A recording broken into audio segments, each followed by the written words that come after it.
आज आपका गाना रिलीज हुआ है 5 के नाच के जई है 7 के आज है 5 के चल है नाच के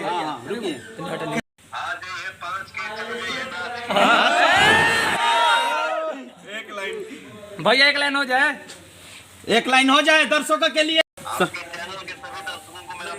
दर्शकों के आप पावर स्टार हैं, यानी भोजपुर के सिर हैं, उसी अंदाज में आप बोलिए कुछ। हमारा देने कैमरा देने को अपने ऑडियंस का आशीर्वाद हूँ और कुछ नहीं हूँ। आपको इंडिया में कब लौटना है? दर्शकों के बताइए, इंडिया में कब लौटना है? 10-15 फरवरी तक हम आ जाए।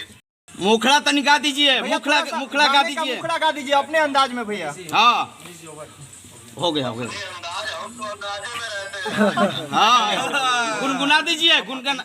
अरे आ जाइए 5 के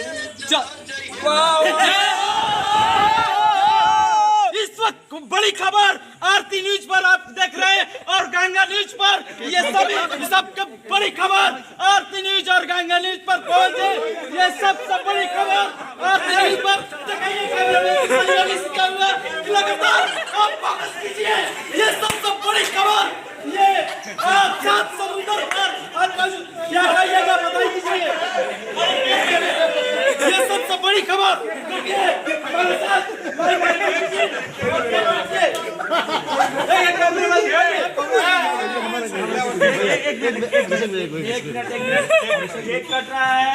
अभिषेक भी जाइए ना, आप सबसे बड़ी खबर आरती न्यूज।